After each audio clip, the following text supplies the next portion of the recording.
Vamos a seguir viendo entonces estos conceptos que nos van a permitir entender o creer entender todo lo que tiene que ver con la excitabilidad y las respuestas eléctricas que vemos de las células que vamos a definir como excitables. Silencio, por favor. Entonces recuerden que si tenemos una célula, no sé si se ve bien, entonces tenemos mucho sodio adentro, afuera, poco adentro, mucho potasio adentro, poco afuera, ¿no es cierto? Los canales iónicos nos van a permitir que ocurra esta difusión, ¿no es cierto? Entonces, cortesía de la bomba sodio-potasio, que es la que bombea el sodio hacia afuera, el potasio hacia adentro, con un gasto bastante importante del ATP de origen mitocondrial, ¿sí? Vamos a entender entonces que la estrategia de la célula va a ser oxidar la glucosa y algunos otros biocombustibles, generar ATP, y esa energía que originalmente la almacenamos en el ATP la ocupamos para bombear el sodio y el potasio. Generamos estas diferencias, estos gradientes, que ya no vamos a llamar gradientes químicos, los vamos a llamar gradientes electroquímicos, porque generan una diferencia tanto química como eléctrica.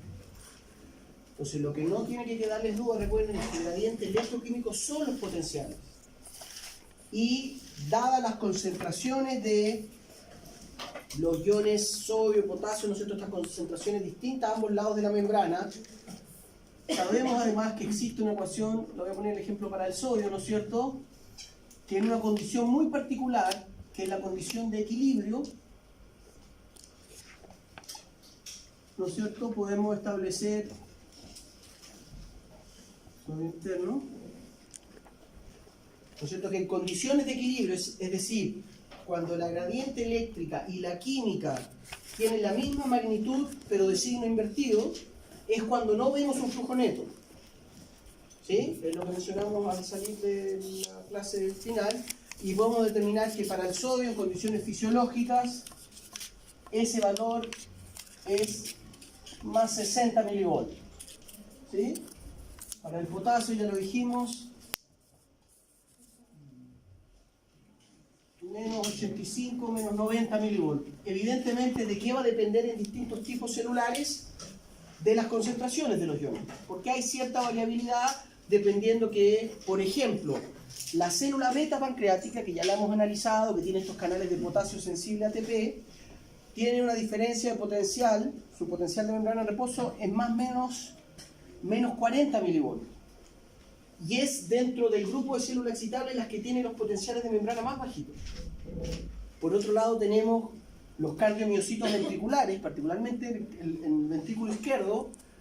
Esas células tienen un potencial de membrana de menos 90 milivoltios. Y eso tiene que ver con que ese tipo de cardiomiocito, ¿no es cierto?, expresa distintos transportadores, distintas cantidades de canales de potasio, y por lo tanto se generan diferencias mayores, ¿ya? Pero en una primera aproximación, ¿no es cierto?, nos podemos quedar más o menos con estos valores, ¿sí? Y lo que les tiene que quedar claro entonces es que, siendo fenómenos que van a ocurrir espontáneamente, ¿no es cierto?, ya construimos la gradiente de potasio, la gradiente electroquímica del sodio, cortesía de la bomba, ¿no es cierto?, no nos salió gratis, pero una vez que abrimos las llaves, los procesos van a ocurrir espontáneamente, ¿sí? Y por lo tanto ustedes tienen que reconocer que el sodio se va a mover hasta un escenario que él está en equilibrio. Recuerden que todo va a tender a su equilibrio, ¿no es cierto? Por lo tanto, en condiciones de reposo y con las concentraciones fisiológicas, ustedes debieran predecir que si se abre un canal de sodio, el sodio va a tender a su equilibrio. Es decir, si la célula está, qué sé yo, a menos 50 milivoltios, se abre el canal de sodio, el sodio va a entrar, va a entrar, va a entrar, va a entrar. Esa entrada de carga positiva nos despolariza la membrana, y por lo tanto el valor del potencial de membrana se va a ir acercando al valor del potencial de equilibrio del sodio. Si se abren los canales de potasio, desde la condición de reposo, ya estamos muy cerca del equilibrio del potasio. Porque de hecho, como vamos a ver, ¿no es cierto?, las células excitables en reposo tienen una gran permeabilidad al potasio, porque tienen un tipo de canales que no son voltaje dependientes, son parecidos al canal de potasio sensible ATP, que se conocen como canales de fuga. ¿Ok? Entonces se conocen como los canales de potasio de fuga. ¿Y qué significa eso? Que básicamente están siempre abiertos. Entonces, ¿por qué quiero decir esto? Porque muchas veces en los libros se dice la membrana en reposo es altamente permeable a potasio. Eso lo han escuchado, ¿no es cierto? Bueno, ahora lo escuchan, ¿no es cierto? Y eso hace que, dado que tenemos una llave abierta de potasio, el potasio va a estar tendiendo, es un símil a lo que hizo Nertz en sus experimentos con una membrana que era permeable al potasio. Lo que yo quiero que quede claro es que cuando ustedes empiecen a estudiar, si es que estudian, ¿no es cierto?, es que cuando lean que dice que la membrana biológica es permeable al potasio en reposo, y eso explica, porque recuerden que si tenemos una gran permeabilidad al potasio, dado que tenemos fuerza impulsora, el potasio va a llevar todo el sistema a su equilibrio, si es que nadie le hace el peso. Entonces, si están cerrados los canales de sodio, están cerrados los canales de calcio, y hay siempre un canal de potasio que está abierto, entonces el sistema naturalmente va a tender en reposo al potencial de equilibrio del potasio. Y por eso los valores de los potenciales de membrana siempre están muy cerquita del valor del potencial de equilibrio del potasio. ¿Ah? Entonces los valores de potencial de membrana son menos 50, menos 60 milivolts, a veces hasta menos 90 como el cardiomiocito ventricular, y eso que se acerca mucho a los valores de potasio. ¿Ok? Entonces ahí está la misma idea del potencial de equilibrio. Entonces, la bomba genera una gran acumulación de potasio, por lo tanto hay un desbalance químico, el potasio se empieza a escapar, genera el gradiente eléctrico que lo retiene. Entonces va a llegar un momento que va a estar muy cerca del equilibrio. El potencial de membrana de la célula, para diferenciarlo, lo vamos a denotar así, generalmente. Generalmente está unos 5 a 10 milivolts por sobre el potencial de equilibrio del potasio, porque además hay muchos otros transportadores, canales de cloruro que no estamos considerando todavía. Pero lo que quiero que les quede prístinamente claro, entonces, que en condiciones fisiológicas, la membrana tiene un potencial electronegativo, interior versus exterior, que obedece principalmente a esta fuga de potasio constante. Por lo tanto, en condiciones fisiológicas, esto no ocurre así porque los canales de sodio tienen una cinética más rápida que los de potasio, pero si se abrieran los dos al mismo tiempo, si lográsemos hacer eso, ustedes deberían reconocer que el sodio está mucho más alejado del equilibrio que el potasio. Y por lo tanto igual va a prevalecer la corriente de sodio por el potasio, porque cae desde más altura, si quieren verlo. ¿Sí? Entonces recuerden, el potencial de equilibrio de Nertz, el potencial de equilibrio para un ion, siempre se refiere a un ion. No sería un error conceptual decir el potencial de equilibrio de la membrana.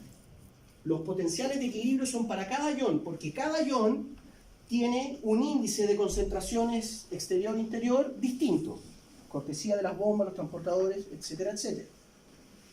Entonces, lo correcto es hablar de los potenciales de equilibrio para cada ion individual, potencial de equilibrio del sodio, del calcio, del potasio, y cuando hablamos de los potenciales de membrana, como vamos a ver ahora, hablamos de la suma de todos esos potenciales juntos. ¿Ya? Pero entonces lo que tiene que quedar medianamente claro es que en condiciones de reposo el sodio está muy alejado de su equilibrio. Por lo tanto, el calcio está muy alejado de su equilibrio. Por lo tanto, deberían esperar que si le abrimos la ventana, abrimos alguno de esos canales, vamos a tener una gran entrada de sodio, de calcio, etcétera, etcétera. ¿Sí? Y así fuimos construyendo, ¿no es cierto? Espero que les haya quedado medianamente claro. Podemos construir la curva corriente-voltaje. Corriente en función del voltaje. Entonces, yo como experimentador puedo modificar, yo le puedo inyectar cargas positivas o negativas a la célula, por lo tanto la muevo desde su potencial de membrana, el que sea, la puedo llevar hasta menos 200 milivolts y puedo ver que ahí, ¿no es cierto?, la diferencia entre el potencial de membrana y el potencial de equilibrio del sodio es muy grande, por lo tanto esperaríamos ver una corriente muy grande, que la vamos a graficar con valores negativos por convención, corriente de entrada, ¿no es cierto?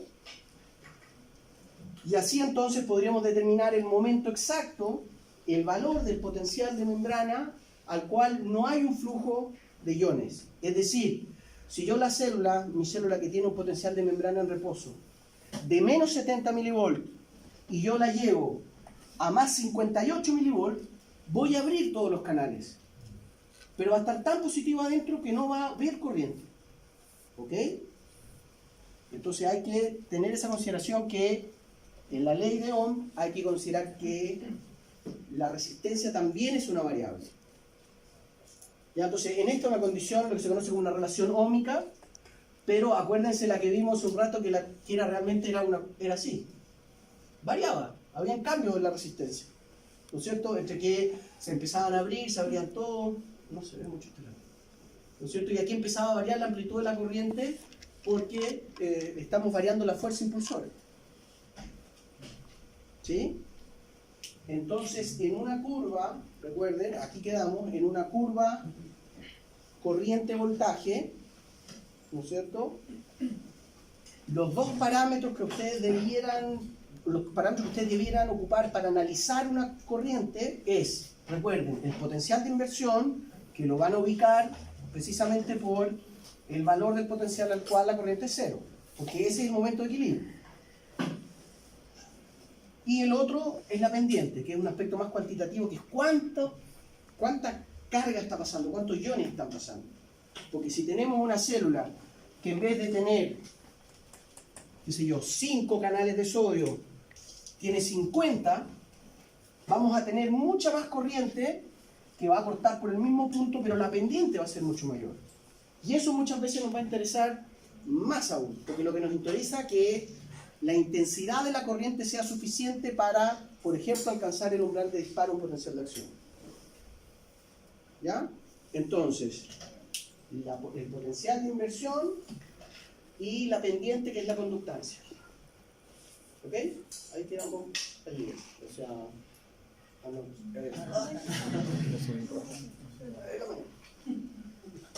y lo otro que les... Chicos, chicas, por favor, pregunten. Arrancamos la próxima semana si quieren con esto, pero no se queden con dudas. Lo que tiene que quedarles claro entonces es que la diferencia de potencial para cada ion, cuando estamos hablando de la ley de Ohm, por ejemplo, la corriente de sodio, ¿no es cierto? Recuerden que la ecuación general es I, es esta, ¿no es cierto? ¿Sí? Que podríamos escribirla así: la conductancia por delta B para todo G igual a 1 partido por R. Porque ahora lo que nos interesa, ¿por qué vamos a hablar de la conductancia en vez de la resistencia? Porque nos interesa precisamente cuando se ve la corriente, no cuando no se ve. Entonces vamos a enfatizar el fenómeno permisivo más que el resistivo.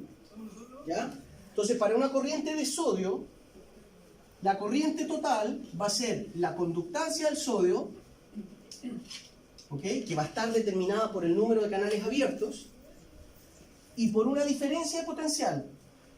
Y esa diferencia de potencial para el sodio no es el interior menos el exterior. Es esa diferencia menos el potencial de equilibrio del sodio. Porque ese es el cero del sodio. ¿Sí? Cuando hablamos de la célula completa es el interior menos el exterior, que es cero. Que de hecho es 0 milivolt for real, ¿no es cierto? Pero para un ion determinado es la diferencia de ese potencial de membrana de la célula completa, por ejemplo, menos 70 milivolt, eso menos el potencial de equilibrio del sodio, que sabemos que es el cero del sodio, por lo que estuvimos analizando al final de la sesión pasada. Entonces, sabiendo que esta es la fuerza impulsora para cada ion, ustedes podrían decir, el potasio está muy cerca del equilibrio, porque los valores del potencial de membrana total y de potencial de equilibrio del potasio son parecidos. Entonces, ¿se fijan? Menos 70, menos, o sea, más 85 nos da 15 milivolts. Es poco, porque ya estamos cerca del equilibrio. 15 milivolts positivo, siendo el potasio una carga positiva, nos sugiere que hay poca fuerza impulsora y hacia afuera. Porque carga positiva, potencial positivo la repele. ¿Sí? Dame un segundo. Si esto fuera la del potasio, en condiciones de reposo tendríamos menos 70 milivolts, menos, más 85 milivolts o 90 milivolts. Por lo tanto, nos da un valor muy positivo, 60, no sé. Entonces podemos, mientras más alejado esté este valor del potencial de membrana que tiene la célula en reposo, más fuerza hay para que ese ion se mueva. ¿Sí? Nicolás. Lo que sucede con el potasio por los canales de fuga de potasio, estaba más... Claro, claro. Dado que hay canales de fuga de potasio, dado que la membrana es muy permeable al potasio en reposo, el potasio ya está en su equilibrio. Porque si a cualquier ion, recuerden eso, si a cualquier ion le damos la chance de atravesar la membrana, va a tender a su equilibrio. Y el equilibrio del potasio está en el rango de los menos 90, menos 85 milivolts, por lo tanto arrastra el valor de todo el potencial de membrana hacia su equilibrio. Porque el sodio, que también está de hecho el sodio está más desequilibrado, precisamente porque no puede entrar. Porque cuando la célula se excita, lo que ocurre es que se abren los canales de sodio, entra el sodio y el sodio arrastra todo el sistema hacia su equilibrio. Y por eso nos vamos desde menos 70 a más 60 milivolts en la amplitud del potencial de acción. ¿Sí? Entonces, cuando estemos hablando de corrientes de cada ion, me interesa que reconozcan que la manera de decir la amplitud de la corriente, la intensidad de la corriente, es que tan lejos está del equilibrio. Cuando estamos en el modelo del axón de calamar gigante, cuando estamos en el punto más alto de la espiga del potencial de acción, el valor del potencial de membrana, que es lo que estamos midiendo, está más o menos en más 60 milivolts. Por lo tanto, ya no va a seguir entrando sodio. ¿Sí? Ya está tan positivo adentro que el sodio, por más abierto que esté en todos sus canales, ya no entra. Y en esas condiciones, cuando el potencial de membrana está en ese valor, el potasio está muy alejado. Porque el reposo estaba cerca, pero ahora está muy alejado. ¿Sí? Y por lo tanto ahora hay una gran corriente de potasio. ¿Sí? Ok. ¿Para qué otro aspecto se usa la curva corriente-voltaje? Miren, este es un esquema. Aquí también estamos viendo una curva, ¿no es cierto? Aquí ustedes debieran predecir que si estamos en condiciones fisiológicas, probablemente esto es una corriente de potasio. ¿Por qué? Porque vemos que el valor de la corriente es 0 a más menos 80 milivolts, que se corresponde con las concentraciones fisiológicas de potasio. ¿Sí? Entonces podríamos apostar a que sea una corriente, y de hecho es una corriente de potasio en condiciones fisiológicas. ¿Ya? Entonces, la curva IV y la ecuación del equilibrio se ocupa también para calcular las concentraciones de los iones. Porque se fijan que nosotros decimos bien, yo digo bien suelto cuerpo, la concentración de potasio dentro de la célula, qué sé yo, es 130 milimolar, 125 milimolar. Eso no es tan trivial de calcular, no es fácil de calcular eso. De hecho, de medir es muy difícil, y lo que hace uno es calcularlo. Entonces uno estima, ¿no es cierto?, es fácil determinar la cantidad de potasio en el medio externo, porque yo hago la solución, ¿no es cierto? Es fácil determinar empíricamente con un experimento el potencial de equilibrio. ¿Sí? Por lo tanto, en esta ecuación finalmente, este valor no es una incógnita, yo lo descubro experimentalmente, este valor no es una incógnita, porque yo hago la solución, pero esta es la X, esta es la incógnita. Por lo tanto, sabiendo cuál debería ser el potencial de equilibrio lo sé, ¿no es cierto? Sabiendo las concentraciones externas, puedo determinar la concentración interna del ion. ¿Sí? ¿Se fijan? Es lo que les estoy diciendo.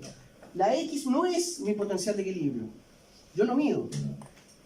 Mi incógnita es la concentración de potasio. Yo realmente no la sé. Yo estoy suponiendo que es 125.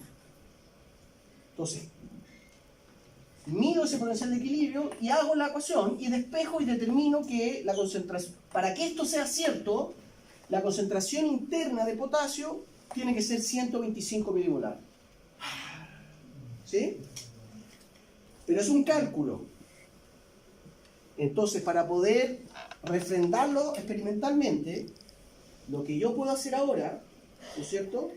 Si estoy diciendo con mi cálculo, ¿no es cierto?, la concentración interna de potasio es 125 milimolar, si ahora yo modifico la concentración externa de potasio, en vez de poner 5 milimolar, pongo 125 milimolar.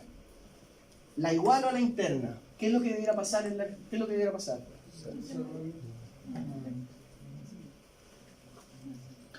Sí, recta de lo que se refiere, porque es una recta también. No, pero constante. Porque está igualando a las concentraciones. ¿Qué pasa si igualo las concentraciones? 1, logaritmo natural de 1, 0. Lo que voy a tener es que la corriente debiera cortar por 0 si es que mi cálculo está correcto. ¿Entienden? Así se determinan los valores de las concentraciones internas, de una manera relativamente fácil de hacerlo. Porque de nuevo, no es trivial agarrar una célula y determinar las concentraciones. No sé si habían preguntado eso, pero es una pregunta simple, pero es difícil de responder. ¿Se fijan entonces? ¿Me siguen la idea? Porque esto es una aplicación clásica del potencial de equilibrio. Primero, en condiciones fisiológicas, determino experimentalmente el valor de potencial al cual la corriente es 0 y por lo tanto calculo la concentración interna. Hasta ahí está bien, ¿no es cierto? Y por lo tanto después ocupo este número para verificar que está todo bien. Entonces pongo ahora, repito el experimento pero con una gran concentración de potasio afuera, de manera que esto se haga 1, el logaritmo natural de 1 se cancela y por lo tanto en esas condiciones, si eso era cierto, la corriente debería cortar en 0. Y corta en 0. Entonces uno puede decir sí, 125 milimolar es la concentración interna de potasio. ¿Me entienden? Muy bien. Entonces, esto de nuevo es para ponerles en la diapo lo mismo que estamos diciendo, ¿no es cierto? Las corrientes de membrana, la fuerza que impulsa la corriente de la membrana es la diferencia. Entonces aquí está, en este esquemita, estamos viendo las concentraciones de sodio afuera y adentro de la membrana. Aquí varían un poco respecto a los valores que hemos estado dando, da lo mismo, ¿no es cierto? Pero nos dice, con las concentraciones fisiológicas, la gradiente de sodio, el potencial de equilibrio del sodio es más 56, más 58. El de potasio menos 102 milivoltios, etcétera, etcétera. Yo tengo de todos estos iones, ¿no es cierto? Por convención, todas las corrientes se refieren a las corrientes de cargas positivas. De hecho, vamos a obviar las corrientes de cloruro para que no nos compliquemos, pero en general, ¿se acuerdan que yo les decía? Por convención, si es una corriente de entrada, la graficamos hacia abajo con valores negativos. Esa es la convención, ¿ok? Y siempre se refiere a las cargas positivas. Entonces, las corrientes de cloruro, ¿no es cierto?, que son corrientes de una carga negativa, se grafican, que es una corriente de entrada, se grafica como una corriente de salida. ¿Sí? Es decir, tenemos una célula, ¿no es cierto? Si se abre un canal de potasio, el potasio sale. Y eso cuando lo graficamos, ¿no es cierto? Esta es la corriente de sodio, en función del voltaje, la corriente de potasio es siempre hacia afuera. ¿Sí? ¿No es cierto? Entran cargas, lo grafico con valor negativo hacia abajo, salen cargas positivas hacia arriba. Pero si se abre una corriente si se genera una corriente de cloruro, como la del receptor GABA y la benzodiazepina que les mencioné, eso también se grafica hacia arriba. Porque la entrada de una carga negativa es lo mismo que la salida de una carga positiva. ¿Ya? Es solo por eso. Es como aritmética simple en ese sentido. Entonces, lo que quiero que tengan claro que sabiendo los potenciales de equilibrio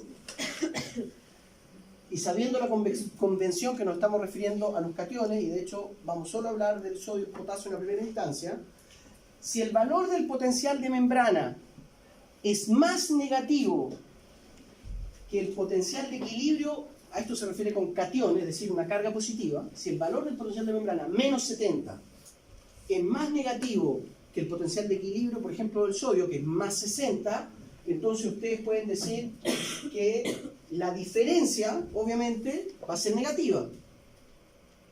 ¿Sí? ¿Sí o no? Y por lo tanto, si esa diferencia, esa fuerza impulsora, me da un valor negativo, eso significa que es una corriente de entrada. Porque si estamos hablando siempre de carga, en el caso del sodio, esto es menos 70, esto es más 60. La diferencia nos da un valor muy negativo, como menos, nunca lo calculo bien, menos 130, 60 menos 70, sí, ¿no? Menos 130.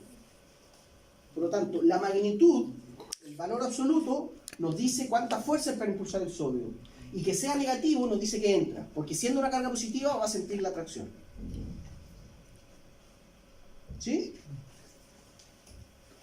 Y el caso contrario, ¿no es cierto? Si el valor del potencial de membrana es más positivo que el potencial de equilibrio, que sería el caso del potasio, generalmente el potencial de membrana está en menos 70, eso es más positivo que menos 85, por lo tanto la diferencia, la fuerza impulsora, ese valor va a ser positivo. Y siendo el potasio una carga positiva, nos dice que esa fuerza impulsora es repelerlo del medio interno y sale de la célula. ¿Sí o no? Así que cuando se despierta le dan una vuelta y se van a sacar. De nuevo, yo no les vamos a pedir ningún tipo de ejercicio, no es necesario que se aprendan ninguna de las fórmulas que vamos a empezar a ver, pero sí que las entiendan. ¿Ya? Pero yo sé que a algunos, a veces me lo han dicho, les resulta más fácil visualizar esto haciendo los ejercicios con números. ¿Ok? Entonces, este es un típico ejercicio que se hace con números que uno puede calcular. Entonces, sabiendo los valores sabiéndose la ecuación de Nernst, ¿no es cierto?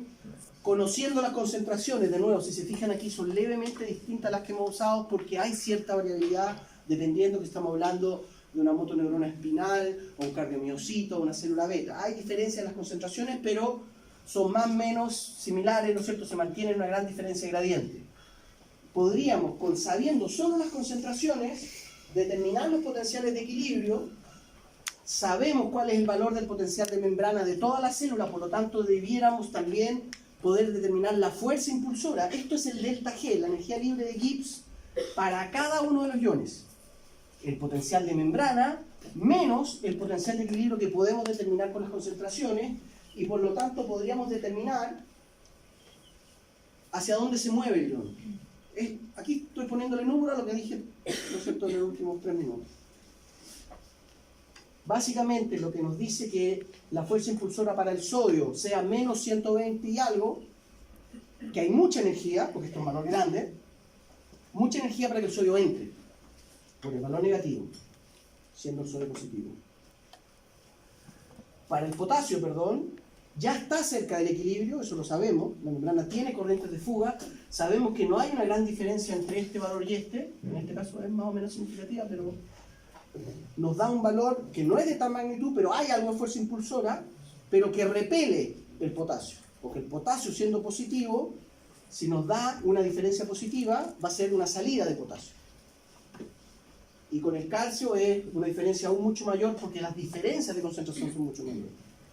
El calcio también va a entrar. Sin embargo, lo que vemos en fisiología, entonces, fíjense que aquí tenemos mucha energía almacenada.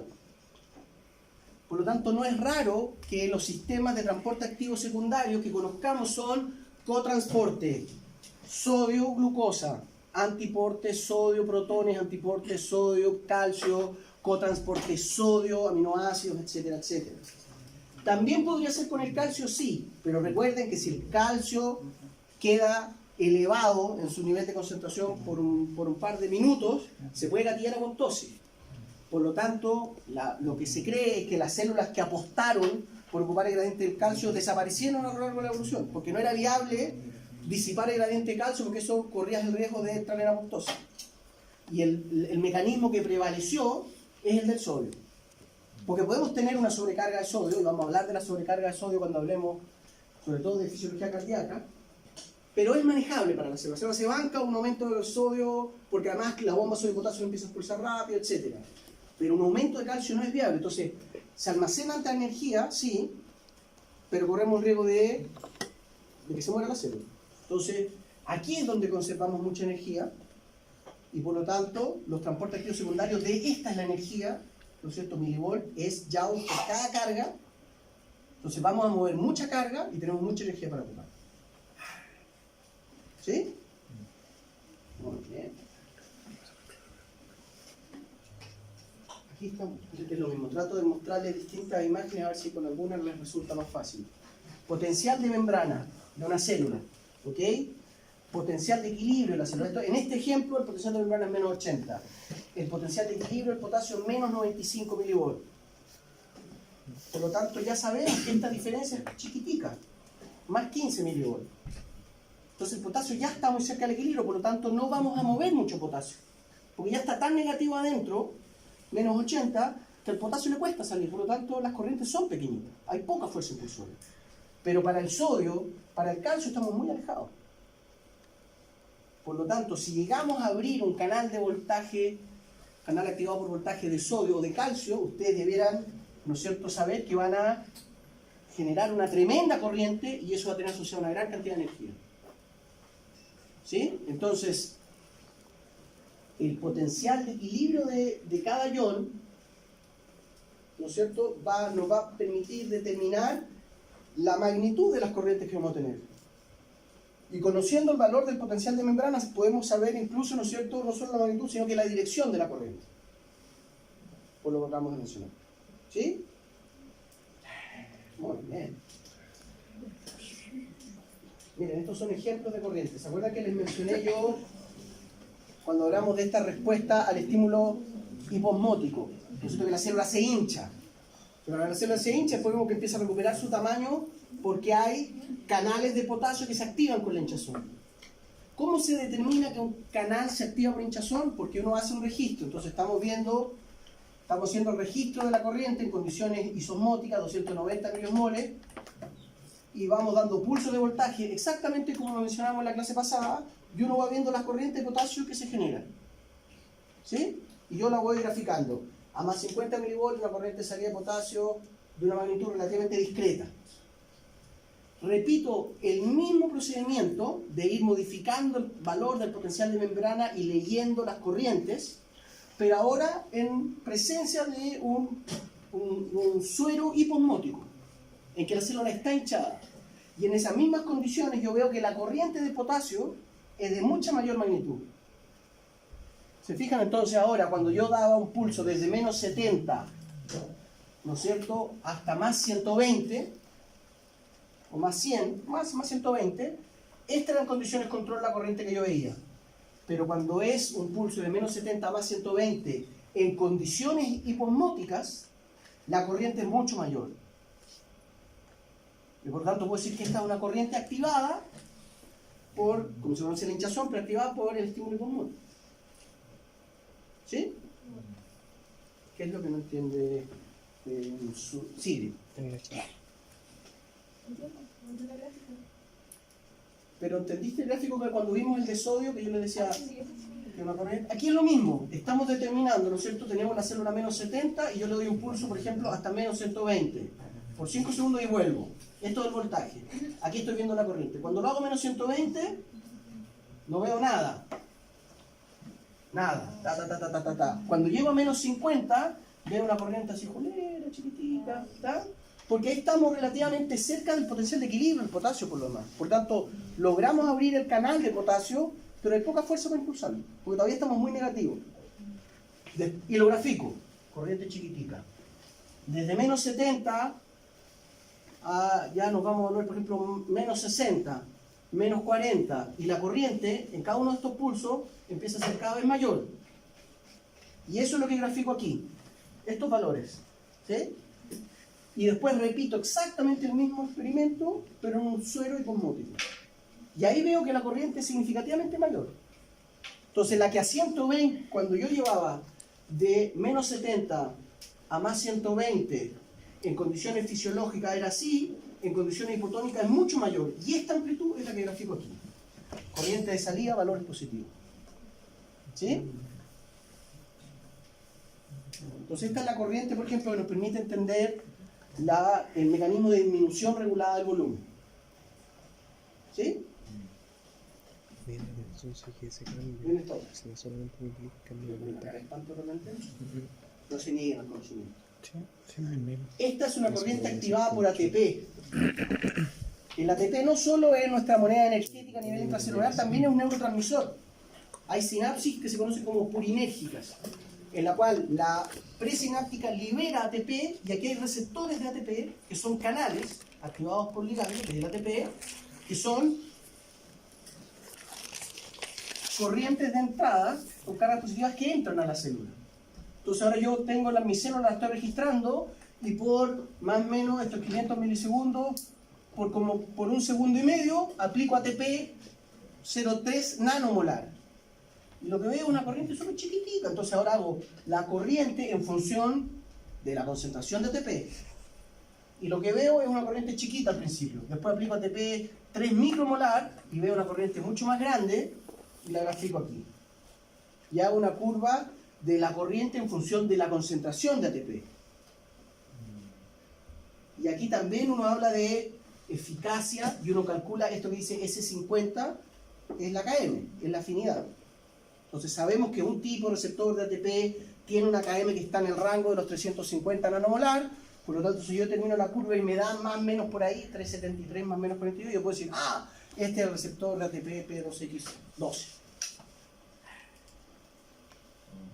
Sí, ese ATP que se usa como neurotransmisor, ¿se usa como mensajero o para hacer más que necesitan aún más de lo que ya tienen?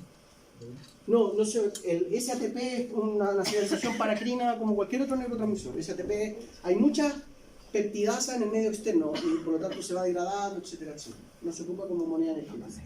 Lo que quiero mostrarle con esto es, cuando hablamos de que hay corriente activada por hinchazón, corrientes activadas por ligando, así uno las ve, digamos, y así uno las va registrando. Y uno hace la relación de la amplitud de la corriente en función del estímulo.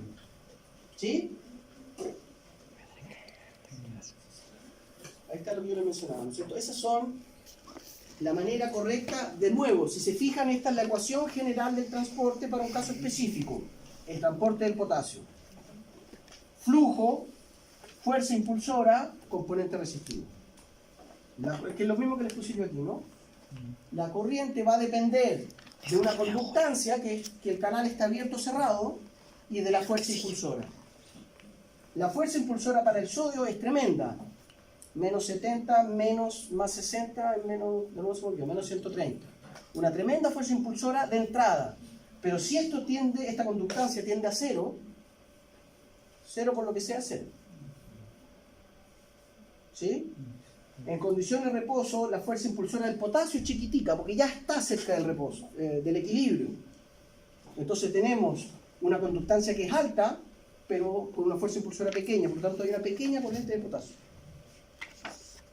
¿Sí? Que de hecho es la corriente de potasio que está todo el rato generando la diferencia potencial. El ambiente electronegativo que queda con su salida. ¿Sí? Entonces la pregunta es, con estos datos nos van a ser útiles para determinar el transporte de iones por separado, pero cuando queremos ver el contexto global de toda la célula, ¿no es cierto? ¿Cómo lo podemos ver? Y finalmente la pregunta es, ¿cómo podemos correlacionar el potencial de equilibrio del sodio, del potasio, del calcio, del cloruro con el potencial de membrana en reposo de esa célula, de todo el sistema? ¿Ok? Entonces, esta es la ecuación de Neff, ya la vimos. Y hay una ecuación que se conoce como la ecuación de Goldman, Hodgkin y Katz, que son los bretones que vinieron aquí a trabajar con la HIV, etcétera, etcétera, que es la que nos permite predecir cómo se comporta la membrana. ¿Ok? Y si se fijan, pero más allá del chorizo, es lo mismo, es la sumatoria de todas esas. Fíjense bien. Sacamos el término común, esto es una constante. Si hacemos los experimentos de temperatura constante, todo esto es una constante, lo sacamos para afuera. Y nos quedan las razones de concentración del potasio, del sodio, del cloruro, de lo que sea. Pero tenemos que considerar un componente que es completamente análogo a la conductancia, que es la permeabilidad. ¿Se acuerdan que en las primeras clases yo les dije, uno puede hablar de la conductancia cuando el énfasis lo hace en la proteína que transporta, que conduce, o podemos hablar de permeabilidad cuando el énfasis es en toda la membrana. No se acuerdan, pero bueno, se los dije. ¿Ya? Entonces lo que quiero que noten es que cuando uno habla de la ecuación que nos permite entender el potencial de membrana en reposo, lo que sabemos que en reposo la permeabilidad al potasio es muy alta, la permeabilidad al sodio y cloruro tienden a cero, por lo tanto todos estos términos tienden a cero y el valor del potencial de membrana de toda la célula se parece a la ecuación de Nernst para potasio. ¿Sí o no? Cuando la célula está excitada y están todos los canales de sodio abiertos, la permeabilidad del sodio es muy superior a la del potasio. Por lo tanto, este término tiende a cero, este a cero, y el valor del potencial de membrana se asemeja al valor de la ecuación de Nernst para el sodio. ¿Sí? ¿Por qué no incluye en calcio? Porque en el modelo del axón de calamar gigante la ventaja es que no solo es una célula muy grande, sino que no hay canales de calcio.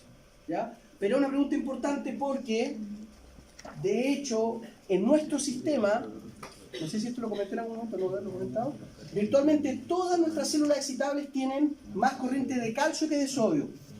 Pero aún así, el modelo del axón de calamar es un modelo más simple y nos permite cualitativamente explicar lo mismo que deberíamos explicar con el calcio.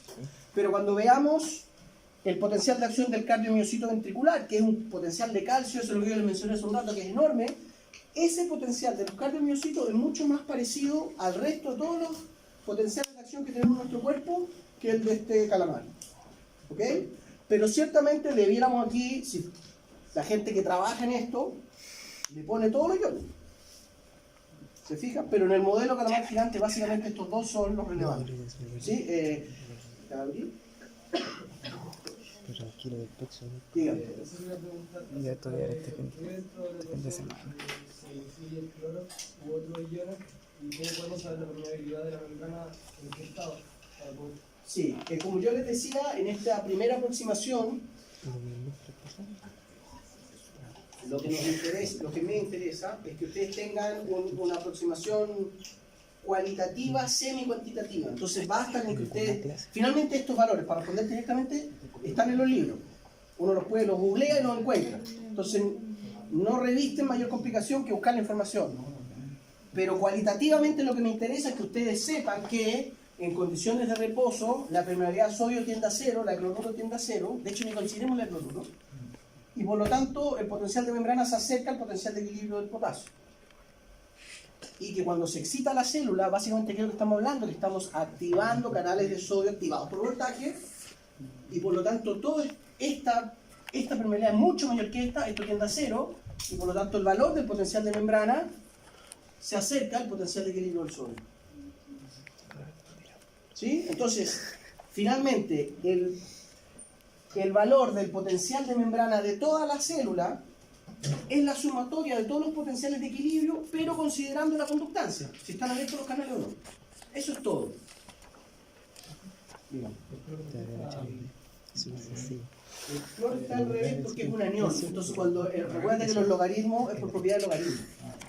Logaritmo de menos a partido por b es el logaritmo de b partido por a. ¿Se acuerdan de eso? Pero es, de nuevo, suficiente complicación pareciera ser solo con potasio y sodio. ¿Ya? Lo que quiero que visualicen en una primera pasada, ¿no es cierto?, es que básicamente el valor total, sobre todo en el modelo calamar gigante, que solo hay canales de sodio y potasio, es virtualmente la suma de ambos potenciales, pero considerando el componente de cómo permean por la membrana. ¿Sí? Vamos a ver.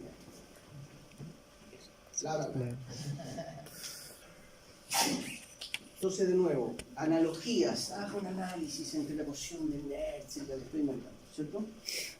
Básicamente, esto ya lo mencioné una vez. Recuerden que la ecuación de Nernst, o ecuación del potencial de equilibrio de un ion, precisamente, ¿no es cierto?, considera solo iones aislados. Esa es su principal característica. Entonces, independiente de en qué estado está la célula, con el potencial de Nernst, nosotros podemos relacionar, ¿no es cierto?, las fuerzas que mueven a ese ion, al sodio y al potasio, independientemente. Y con la ecuación de Goldman, Hodgkin y Katz, es una cuantificación de la contribución de todas las corrientes presentes. ¿Ya? Pero la una es la suma de las otras, considerando la permeabilidad. No es más que eso, ¿ya? Para que no se me espante. Y la relación entre ambas expresiones, ¿no es cierto?, entre el potencial de Nernst y la ecuación de Goldman-Hodgkin-Katz es precisamente la fuerza impulsora del ion, lo que mencionamos acá. La fuerza impulsora del sodio es el valor que podemos determinar con Goldman-Hodgkin-Katz, o más fácilmente lo podemos determinar experimentalmente con una pipeta, y el potencial de equilibrio. Esa es la fuerza impulsora. ¿Sí? Muy bien.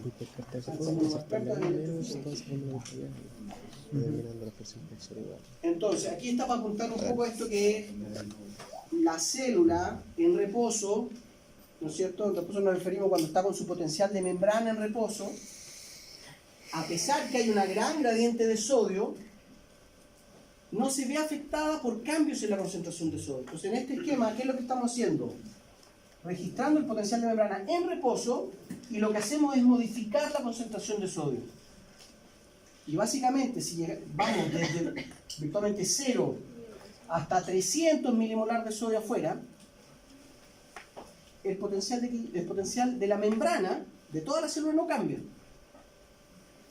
Ergo, el potencial de membrana en reposo no depende del sodio. Porque como están cerrados todos los canales de sodio, por mucha fuerza impulsora que haya, el sodio no entra y por lo tanto no se ve afectado el potencial de membrana. ¿Sí? Más, si ahora lo que hacemos es cambiar la concentración de potasio, ¿no es cierto? En esto las líneas rojas es sodio, las azules son los datos experimentales del potasio. En condiciones de reposo, el potasio externo está en el rango 5 milimolar, 2 milimolar, y si yo empiezo a aumentar la concentración de potasio en el medio extracelular, la membrana se empieza a depolarizar rápidamente. Ya sabemos que si el valor del potencial de membrana, si la concentración externa de potasio está en el rango de los 120 milimolar, se equipara con la del interior y el potencial va a tender a cero. ¿Se fijan? Entonces, el potasio, para que sepan ustedes, es un electrolito que genera una fuerte depolarización de la membrana. Cuando hay hipercalemia, cuando hay hiperpotasemia, ¿no es cierto? Puede haber vamos a hablar de algunas de esas cosas, cuando hay falla renal, por ejemplo, uno puede empezar a acumular potasio en el plasma y los niveles de potasio empiezan a subir de 5 milimolar a 10 milimolar, y eso genera que las células se empiecen a despolarizar. Porque como tenemos corrientes de fuga de potasio, hay canales de fuga y el potasio se escapa, si se modifica la concentración de potasio externo, se modifica el potencial de inversión del potasio. Entonces, si ahora hay más potasio afuera, la gradiente es menor. ¿Sí? Y por lo tanto el potencial de equilibrio del potasio, en vez de ser menos 85, ahora es menos 60 milivolts. Y empieza a arrastrar todo el valor del potencial de membrana. Y cuando hay hiperpotasemia, los pacientes, por ejemplo, empiezan a tener fibrilaciones auriculares. Porque, ¿no es cierto?, en el nodo seno auricular, por ejemplo, que está el marcapaso y que los cardiomiocitos están descargando todo el rato, si además están un poquito depolarizados, están al lado del umbral de disparo y empiezan a disparar de manera desordenada. Y la hiperpotasemia o hipercalemia, como quieran decirle, es un desorden electrolítico súper severo si es que no se trata.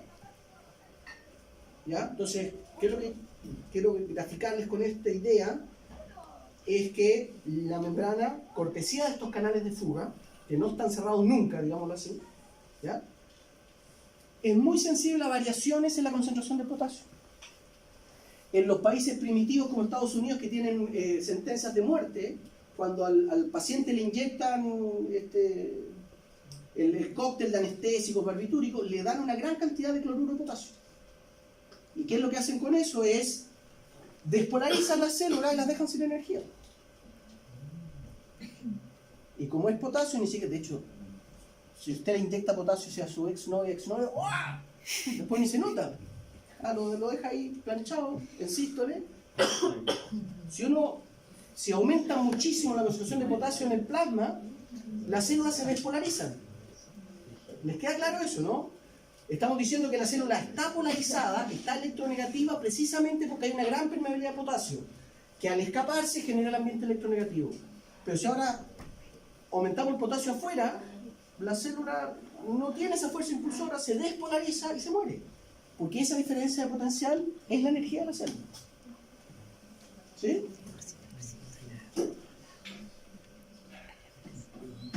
Entonces, el potencial de membrana en reposo, para hacer historia corta, depende de 3 factores principales.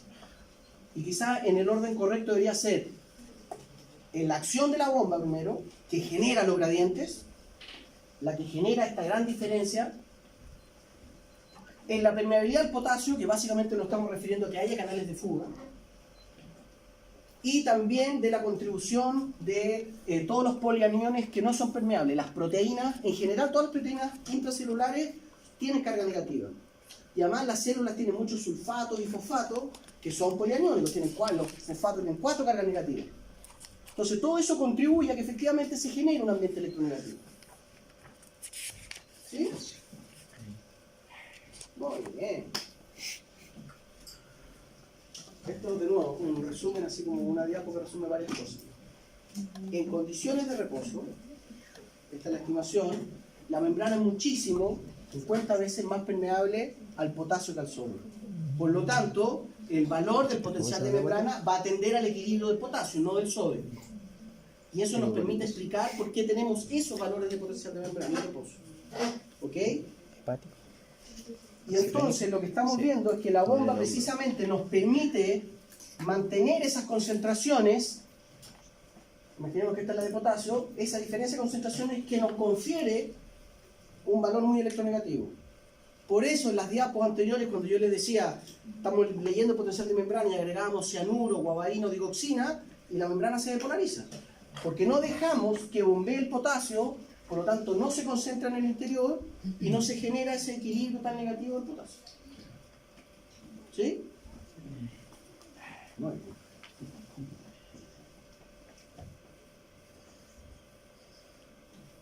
¿Sí? ¿Estamos expertos? Ya. Canales iónicos ahora. Entonces recuerden, hemos estado hablando básicamente hasta el momento de cómo la corriente, el transporte, depende de la fuerza impulsora. Y hemos dicho que la conductancia es variable. ¿Qué es lo que confiere variabilidad a la conductancia? Voilà, los canales iónicos, que se abren o se cierran. ¿Sí? Entonces lo que vamos a hacer es tratar de comprender cómo funcionan los canales iónicos. Entonces lo primero, una definición relativamente sucinta de lo que son los canales iónicos. Recuerden que los canales iónicos en rigor son complejos proteicos. No, hay muy pocos que son monómeros, son tetrámeros, hexámeros, son varias proteínas, pero básicamente, ¿no es cierto?, es una proteína o un complejo proteico de proteínas integrales que tienen una continuidad y generan un poro acuoso. Esto es modelamiento, yo trabajo, por ejemplo, en canales nicotínicos de acetilcolina, una de mis líneas de investigación. Entonces, esto es la reconstitución computacional de un canal iónico que en el fondo están mostrándote que tiene 5 subunidades, que no se nota mucho, pero que tiene un poro. Esa es la principal característica del canal. ¿No es cierto? Al ser un poro acuoso, permite el paso, facilita el transporte de los iones. ¿Sí? ¿Qué características tienen los canales iónicos? Una de sus características más llamativas es que son altamente selectivos. Es decir, cuando hablamos de un canal de sodio, es un túnel proteico que permite el paso de sodio, pero no de potasio. El canal de potasio permite pasar el potasio, pero no el sodio. Aún siendo el sodio más pequeño, no pasa por el canal de potasio.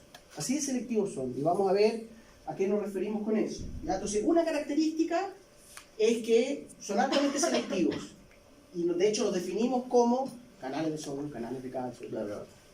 Otra característica que responden a estímulos específicos, y de hecho a una playa de estímulos que son muy llamativos. Tenemos canales que, ¿no es cierto?, responden a depolarizaciones de la membrana. Algo que no es tan fácil de entender. Hay canales iónicos que responden al estiramiento de la membrana, estos canales mecanosensibles, como el de potasio activado por hinchazón, los canales que tienen que ver con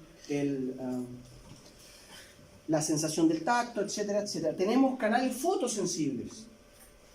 Tenemos algunas fibras en las células gangliolares de la retina, que tienen canales asociados a la opsina, que con cierta longitud de onda responde el canal con una corriente. ¿Ok? Y básicamente aquí lo más relevante, uno de los parámetros importantes es lo que se conoce como la probabilidad de apertura. Entonces, cuando decimos que un canal iónico es voltaje dependiente, queremos decir que la probabilidad de encontrarlo abierto cambia con el voltaje. Si decimos que es un canal iónico activado por ligando, quiere decir que cuando viene un ligando, la probabilidad de encontrarlo abierto cambia. Entonces, el parámetro que va a ser relevante, lo vamos a analizar, es la probabilidad de apertura. ¿Ok? Pero la característica más importante en términos de la fisiología celular es la capacidad de transporte. Esto ya lo había mencionado, creo que en la clase pasada, pero cuando uno compara la capacidad de transporte de los transportadores, como GLUT, por ejemplo, GLUT, que es uno de los más rápidos dentro de todos los transportadores, independiente que sea difusión facilitada, transportador activo secundario, etc., transportan el rango de 3 por 10 a la 4, es decir, 3000 glucosas por segundo. Es razonablemente rápido. Pero cuando uno compara eso, la bomba sodio-potasio, alrededor de 500 iones sodio por segundo. Pero cuando se abre un canal de sodio voltaje dependiente, transporta 7 millones de iones sodio por segundo. Entonces, de nuevo, cuando se abre un canal iónico de sodio, todo el flujo de sodio a través de transportadores se hace despreciable. Porque, se fijan, ¿no? Si están pasando 7 millones de iones por segundo, que sean 7 millones 500 o 7 millones, da lo mismo, ¿sí? En términos de la magnitud del fenómeno. Entonces, en términos de excitabilidad, no vamos a considerar a los transportadores. Y si ustedes ven cualquier libro, nadie considera a los transportadores. ¿Por qué? Porque son despreciables en la ecuación. Aportan menos del 1% de las corrientes. Cuando están en reposo, ciertamente no. Porque cuando están en reposo están los canales cerrados, y de hecho, ¿se acuerdan que hablamos que la bomba sodio-potasio es electrogénica y aporta con 2 milivolts, bla, bla, bla? ¿Ya? Pero basta con que se abra un canal de sodio, uno de calcio, estos voltajes dependientes, y todo el trabajo de todos los transportadores es despreciable. ¿Ah? Entonces, esa es, en términos de excitabilidad, la mayor importancia de los canales iónicos. ¿Ok? De nuevo, esto es para mostrarles un poco de las evidencias a nivel de estudios de la proteína. Esto es cristalografía rayo X, ¿no es cierto? Cristalografía rayo X. Pero así como uno se hace una radiografía del cuerpo, uno puede hacer una radiografía de la proteína y efectivamente vemos que son proteínas integrales de membrana, ortogonal a la membrana, ¿no es cierto? Y uno puede distinguir que tiene los sitios de unión, que tiene, ¿no es cierto?, el paso del ion, hay una simetría del canal, ¿no es cierto?, hay una simetría bilateral cuando uno ve en dos ejes, ¿no es cierto?, en torno al poro acuoso que forma, ¿no es cierto?, que permite el paso de los iones, ¿ya? Entonces no voy a entrar mucho en detalle. Sabemos que esto le valió el premio Nobel a McKinnon en el 97 por cristalizar un canal de potasio, ¿no es cierto? Y todos los canales, vamos a hablar un poco de la estructura, pero comparten más o menos la misma estructura, ¿ya?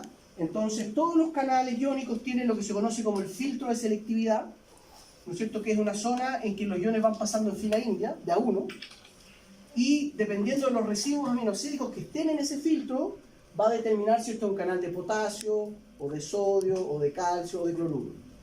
¿Tá? Entonces todos los canales tienen un filtro de selectividad, tienen una cavidad o vestíbulo exterior e interior, tienen lo que se conocen como las compuertas. ¿Se acuerdan cuando hablábamos que en el modelo de funcionamiento de GLUT lo que decimos es se une GLUT y hay un cambio conformacional que permite que, etcétera, etcétera? Aquí lo que ocurre, por ejemplo, en un canal voltaje dependiente, es que el cambio en el potencial de membrana genera la apertura de las compuertas y por lo tanto la entrada de los iones. Entonces siempre en todos los canales hay una compuerta, que es los segmentos de la proteína que permiten entender que el canal está abierto o cerrado. A veces son ligandos. La unión de un ligando genera el cambio conformacional que esto se abre. O a veces puede ser mecánico, son proteínas asociadas a los microtúbulos que cuando se deforma la membrana por un estímulo mecánico, tiran el canal y se abren las compuertas. ¿Ok? En todos los canales hay filtro de selectividad, vestíbulo, compuerta y lo que son las uniones flexibles que permiten entender finalmente que la compuerta mueva todo el canal y se abre. ¿Ya? Pero tienen una estructura relativamente similar. Bueno, pero lo que nos interesa, es cómo vamos a evaluar la actividad, la fisiología del canal, ¿no es cierto? Y eso, digamos, lo que se conoce como los registros electrofisiológicos. Fisiológico, cómo funciona el aspecto eléctrico, ¿ya? ¿Y por qué son importantes los registros electrofisiológicos? Para que sepan que esto incluye desde este tipo de registro a registros macro, como es el electroencefalograma, el electromiograma, el electrocardiograma. La gran ventaja de los registros electrofisiológicos es que son virtualmente en tiempo real. Son virtualmente instantáneos. No existe ningún otro tipo de estudio de los sistemas biológicos que tenga la velocidad de registro que tiene un registro electrofisiológico. ¿Ya? Están en el rango de femtosegundos, 10 a la menos 15 segundos. Esa es la velocidad con que se hace, que en la práctica es más rápido que la velocidad de procesamiento de imágenes, por lo tanto es continuo. Entonces, por ejemplo, ahora existen estos registros de imagen, que se dio resonancia magnética funcional del cerebro, son súper top, bonitos, para ver el cerebro, pero se demoran milisegundos en obtener la imagen, porque lo que hay que hacer todo el rato es excitar un fluoróforo que caiga su estado de excitación y que emita una luz, etcétera, etcétera. Y eso se demora milisegundos, que en el caso particular del trabajo de los canales iónicos es muy lento. Porque los canales iónicos también tienen los activados por voltaje, tienen la particularidad de cambiar muy rápidamente su estado conformacional. Y tiene que ver, y por eso les mencioné este aspecto de las fuerzas culómbicas, las fuerzas electrostáticas. Están tan cerca los iones, entonces tú puedes tener en 10 nanómetros un canal de potasio y mucho potasio adentro, un poco afuera. Cambia un poquito esa fuerza eléctrica, ese campo eléctrico, y el canal cambia de conformación de manera casi instantánea. Les voy a mostrar registros de canales iónicos para que vean que se ve de manera instantánea, ¿ya? Pero primero una breve reseña a cómo se registra esto, ¿ok? Estas son imágenes del laboratorio de nosotros. Estos son neuronas en cultivo del hipocampo, la zona de la memoria del cerebro. No, esto es corteza prefrontal, creo. Son neuronas. Entonces uno puede tener una neurona, separarla del resto del cerebro con un poquito de colagenasa para que se disocie el colágeno, y uno la puede sacar y ponerla a cultivar. Y le pone factores tróficos, embrionarios, y la célula empieza a proliferar. Entonces uno tiene varias neuronas y uno se va acercando. Aquí es solo para que siempre es fácil visualizar, es fácil entender algo cuando uno puede visualizarlo un poco. Entonces uno está, aquí se pone que uno está sentado, está el microscopio. Uno de estas pipetas es la pipeta que uno va acercando a la célula de a poco. Y aquí la punta no se ve porque está fuera de foco, pero es muy finita. Y la otra pipeta es la que uno ocupa para agregar, por ejemplo, acetilcolina o digoxina o el fármaco que ustedes quieran. Entonces uno puede tener a la célula, pincharla, ver sus corrientes, manipular el voltaje, y por el otro lado le podemos hacer preguntas. ¿Qué te pasa cuando te agrego digoxina, cuando te agrego ATP, cuando te agrego acetilcolina, etcétera, etcétera?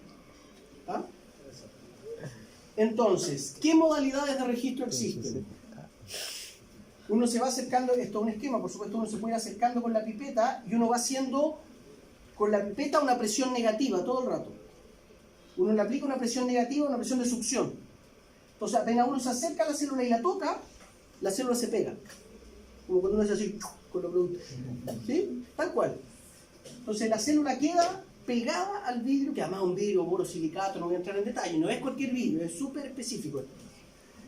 Entonces, este tipo de registro se conoce como el registro de célula adjunta, que la célula está adjuntada, pegada a la pipeta. Y si tenemos mucha suerte, ¿hasta qué lo tenemos? ¿450? 40. Si tenemos mucha suerte, podemos quedar con la célula y con un canal. Y podemos hacer un registro de un canal único. ¿Ya? Entonces podemos, por ejemplo, cuando se estudia esto que yo les decía de el canal de potasio sensible a ATP en las células beta pancreáticas, yo puedo estar registrando un canal y poner glucosa en el medio. Entonces tengo toda la célula que tiene el glutón, todo el mecanismo que ustedes conocen bien, y podríamos ver si se abre o se cierra el canal cuando estamos en hiperglicemia. ¿Ok? Entonces puedo hacer el registro en tiempo real de un canal en una célula completa. Es algo súper potente como herramienta. ¿Sí? Lo que podemos hacer una vez que estamos en eso, imagínense que tenemos, ¿no es cierto?, toda la plata del mundo y lo hacemos, y a cada uno de ustedes le damos una célula beta, tienen un canal y le echamos glucosa, y ustedes ven que efectivamente el canal se cierra cuando hay mucha glucosa en el medio. Ustedes dicen, pues está incorporado, el ATP.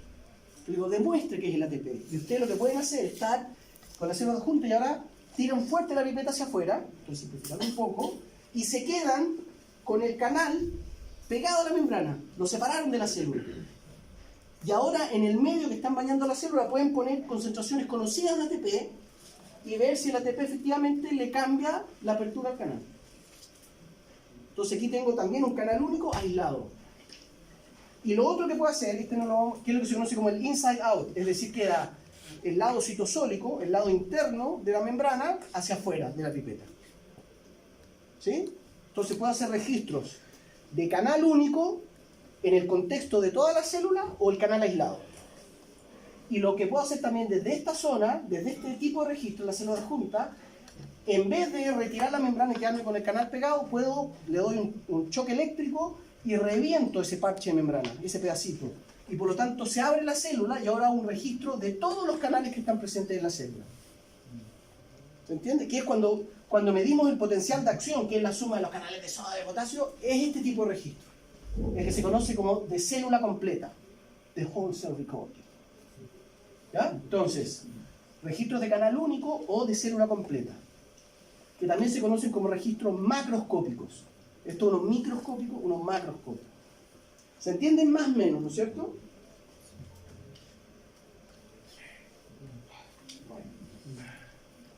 Corrientes macroscópicas. Así se ven. Este es el registro, ¿no? Rompimos el parche que teníamos pegadito a la membrana y por lo tanto ahora damos pulsos de corriente desde menos 120 y vemos la contribución de todos los canales presentes. Entonces la corriente que estamos viendo es lo que hemos estado mencionando todo el rato ahora cuando hemos hablado de las corrientes de sodio, es literalmente la suma de todos los canales. Así como decíamos que la eficacia máxima del transporte de glucosa depende en parte del N, del número de transportadores, aquí también. La magnitud de esta corriente ciertamente depende de la despolarización que estoy dando, pero también del número de canales que haya. Cuanto mayor es el N, mayor es la corriente. ¿Sí? ¿Sí o no? Entonces, estos registros son útiles porque nos permiten entender la relevancia funcional de un canal. Imagínense con el ejemplo que estamos hablando de el canal de potasio sensible a ATP en la célula beta. Que ustedes ven el canal único, que se lo registra, que es el ATP, pero después cuando vamos a ver la corriente total de este canal, que va a ser proporcional al número de canales que hay, vemos que es una corriente picante que no alcanza a generar, ¿no es cierto?, a llegar al valor de activación de un canal de calcio. Chao, no nos sirve. Entonces, por un lado, es bueno hacer registro de canal único porque podemos hacer preguntas específicas a los mecanismos, al cómo, pero también tenemos que hacer los registros de todas las células porque tenemos que ver si hay suficiente número de esa proteína para que tenga un impacto real en la célula. ¿Se entiende lo que digo, no? ¿Sí? Y el pero que tiene este tipo de registro, para que lo sepan, es que, recuerden que esta pipeta es muchísimo más grande que la célula, por lo tanto hay una diálisis, se diluye el contenido celular. Entonces todos los segundos mensajeros que están aquí se tienden a diluir por la concentración, con la solución de la pipeta. Por lo tanto altera un poco el modelo, para que lo sepan. ¿Ya? Entonces ese es el registro macroscópico. Ahora quiero mostrar el registro de canal único. Miren, esto es de la tesista del laboratorio, perdón, de la Constanza. Aquí estamos haciendo el registro de un solo canal. Estos son canales de potasio, ¿ya? Entonces, si se fijan, esto es lo que se conoce como evento de apertura 1, evento de apertura 2, esto es el canal cerrado. Cuando el canal está cerrado, hay cero corriente, se abrió, miren, aquí se abrió muy rápido y se cerró. Se abrió, estos son eventos de cierre y apertura que son es tan rápido que uno no alcanza a ver que se cierra completamente. Es como cuando uno mueve la mano en una luz estroboscópica, ¿se han fijado? ¿Han hecho eso? En esas luces estroboscópicas, ¿no? Que son así. Y uno mueve la mano y parece así, oh, qué show. Y uno está moviendo la mano rápido, y eso es porque la adquisición de imagen que hacemos es más lenta que el movimiento. Aquí pasa lo mismo, aquí los canales se cerraron y se abrieron, pero ocurre tan rápido que no alcanzamos a verlo. Pero lo que quiero que se den cuenta, que en un registro de canal único, cada vez que... ¿Por qué sabemos que es canal único? Y de hecho a propósito puse esta imagen, porque siempre llega al mismo valor. ¿Se fijan? Se abre el canal, una corriente de un valor determinado, que va a estar determinado por la fuerza impulsora. Pero en este caso, que es lo más habitual que ocurra, porque los canales son muy abundantes en la membrana, tenemos dos canales juntos. Y aquí lo que pasó es que los dos canales se abrieron al mismo tiempo. Porque cuando uno calcula esta amplitud, uno ve que la segunda amplitud es exactamente el doble que esta. ¿Entienden lo que digo, no? Y a veces lo que ocurre es que uno ve un evento de apertura 3 y que es exactamente múltiplo del evento 1, el evento unitario. Entonces uno dice, aquí tenemos 3 canales en el mismo registro. Pero lo que quiero que les quede claro es que uno puede hacer registro entonces de canales únicos en tiempo real. ¿Sí? Y como yo les decía, aquí lo que importa, por ejemplo, en este esquema, es un canal de potasio sensible a voltaje. Entonces llevamos el potencial de membrana desde menos 70, que sabemos que el canal está cerrado, porque no de voltaje, no de fuga, lo llevamos a más 120. Con esa fuerza impulsora y sabiendo las concentraciones de potasio, nosotros sabíamos que el valor de la corriente, si esto es un canal de potasio, va a ser exactamente este. Y lo que uno hace entonces dice, cuando llevamos el potencial de membrana desde menos 70 a más 100, por dar un valor X, calculamos cuánto tiempo, imagínense que esto es un segundo, calculamos cuánto tiempo está abierto y cuánto tiempo está cerrado. Entonces, en condiciones de reposo, si no damos el pulso, está todo el rato cerrado. No le puse ese registro Piform. Y uno dice, la probabilidad de apertura es 0. ¿Ok? Cuando despolarizo la membrana, al ojo, aquí uno podría decir que está como el 90% del tiempo abierto. ¿Se fijan? Aquí está cerrado, aquí está abierto. Entonces, si uno calcula del total del tiempo, más o menos el 10% está abierto, o el 20%, digamos, ya, como quieran. ¿Se fijan? Pasa mucho más tiempo abierto. Entonces yo digo, este es un canal cuya probabilidad de apertura aumenta con el voltaje. Ergo es un canal activado por voltaje. ¿Sí?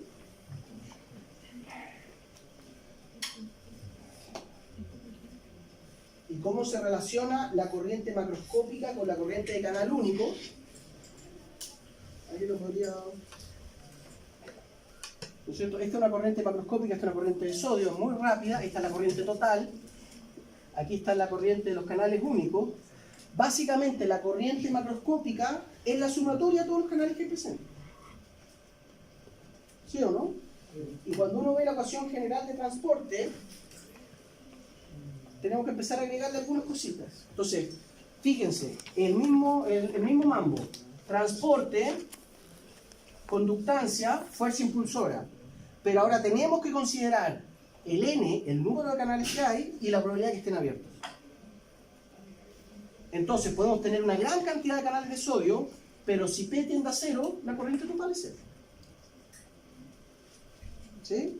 Y esto también nos dice que si el N cambia, si hay más canales, la corriente va a ser más grande. ¿Sí? Entonces, la ecuación para una corriente, que es lo que yo les dije al principio, vamos a ver la misma ecuación, la general de transporte de muchas variantes distintas, ¿no es cierto?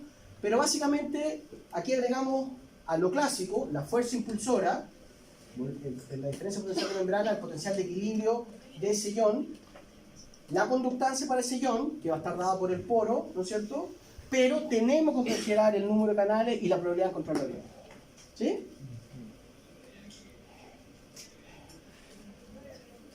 Miren, esto es para mostrarles ejemplo.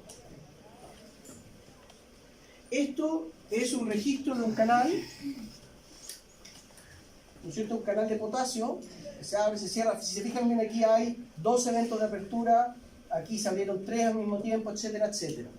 Pero este es un canal de potasio que la característica que tiene, aquí estamos determinando la probabilidad de encontrarlo abierto. En condiciones de normoxia, de una presión parcial de oxígeno fisiológica, el canal tiene cierta actividad y nosotros decimos, mira, pasa entre el 10 y el 12% del tiempo abierto. Pero cuando damos una hipoxia, cuando disminuimos la presión parcial de oxígeno en el medio externo, el canal tiene mucho menos eventos de apertura y la probabilidad de apertura cae significativamente, a menos del 4%. ¿Se alcanza a ver ahí o no? Entonces uno dice, en este canal la probabilidad de apertura cambió con la presión parcial de oxígeno. Y por lo tanto uno lo define como un canal, este es un canal de potasio, sensible a oxígeno, que es el canal del cuerpo carotídeo, que es el que inicia el reflejo respiratorio. ¿Ya? Otro ejemplo que puede hacerle más sentido es del canal de potasio sensible a ATP, de la célula beta pancreática, el modelo que hemos visto varias veces. Miren, en condiciones de virtualmente cero ATP, porque el ATP se está consumiendo en otros procesos metabólicos en la célula, que sería el caso de una normoglicemia, cuando estamos, ¿no es cierto?, glicémicos, la probabilidad de encontrar el canal abierto, miren, aquí hay dos canales abiertos al mismo tiempo, es un 80%, 0,8. El 80% de las veces en condiciones euglicémicas, que hay poco ATP disponible para el canal, la célula beta se comporta como un canal de fuga. ¿Está? Pero aumenta el ATP, que sería un similar, ¿no es cierto?, cuando estamos en hiperglicemia, empieza por GLUT2 a aumentar la glucosa, la probabilidad de encontrarlo abierto disminuye dramáticamente. ¿Sí? ¿Se fijan? Ahora pasa un 10% del tiempo abierto. Y esto es lo que, cuando nosotros decíamos grandilocuentemente, el ATP genera el cierre del canal de potasio, que nos lleva a la depolarización, que va a evocar la liberación de insulina. ¿Ya? Pero lo que quiero que noten, ¿no es cierto?, que el canal de potasio sensible a ATP no es que le cambie la amplitud de la corriente de canal. Lo que cambia es la probabilidad de encontrarlo abierto. Es decir, lo que ocurre es que el ATP estabiliza el canal en el estado conformacional cerrado. Por lo tanto, le cuesta mucho más salir del estado cerrado. Igual se abre de repente, pero pasa el 90% del tiempo cerrado. Y si no hay ATP, pasa el 80% del tiempo abierto. ¿Sí? Es la probabilidad de apertura la que determina, ¿no es cierto?, cómo definimos ese canal. ¿Por qué la apertura de dos canales simultáneos tan breves? Por ejemplo, abajo dice la rayita de infinito. Porque esto realmente ocurre, estos son eventos que ocurren muy muy rápido. Entonces, es lo que yo les decía, uno no alcanza a verlo.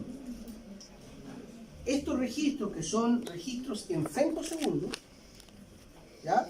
Llegan a menos 15 segundos, que es muy rápido, aún así no alcanzan. Entonces aquí, en rigor, si lo hiciéramos más rápido, deberíamos ser capaces de ver que el canal se cierra entero. No es que no se cierre, lo que pasa es que no lo vemos, porque la capacidad de registrar eso es muy chica. Siendo esto la mejor técnica para hacer el estudio. Así de rápido es el fenómeno que estamos viendo. ¿Okay? ¿Eso era la pregunta? Y de nuevo, la explicación va a ser la misma, ¿ya? La misma que ocupamos cuando estuvimos hablando de la difusión facilitada de GLUT a través de glucosa a través de los GLUT. Es que estímulos como el ATP, el oxígeno, una depolarización de la membrana, lo que hacen es estabilizar el canal, después el ejemplo del receptor nicotínico acetilcolina, que es un canal, lo estabiliza en un distinto estado conformacional, abierto, cerrado, desensibilizado, inactivado, lo que sea. ¿Ya? Entonces, por un lado, hay que reconocer y entonces poder decir, bueno, en un canal de sodio activado por voltaje, lo que ocurre es que cuando se despolariza la membrana, el estado conformacional más estable del canal es el estado abierto. ¿Ya? Pero además tenemos que considerar la rapidez con que ocurren estos cambios, que es lo que yo mencioné en alguna clase, ¿no es cierto? No solo hay que considerar la termodinámica, sino que la cinética del proceso. Porque es esencial que, para entender un potencial de acción, entender que primero, es decir, cuando depolarizamos la membrana desde menos 60 a más 40 milivolts, el canal de sodio y el de potasio se activan al mismo tiempo. Pero el canal de sodio lo hace de manera instantánea, en la práctica. Entonces vemos primero la contribución del sodio, que es llevar el sistema a su equilibrio, Y después vemos la construcción del potasio, que es más lento en abrirse. Se demoran más las compuertas de potasio en abrir el polo. Y por lo tanto, el efecto del potasio se ve después. Entonces, primero vemos una despolarización hacia el potencial de equilibrio del sodio, y después de eso una repolarización y una post-hiperpolarización que nos lleva hacia el potencial de equilibrio del potasio. Y permite explicar por qué en el potencial de acción, después del potencial de acción, el valor del potencial de membrana baja por debajo del valor del potencial de membrana en reposo. ¿Cuánto tenemos? ¿Estamos? No. Cuando digo estamos, no, nadie me dice nada porque no.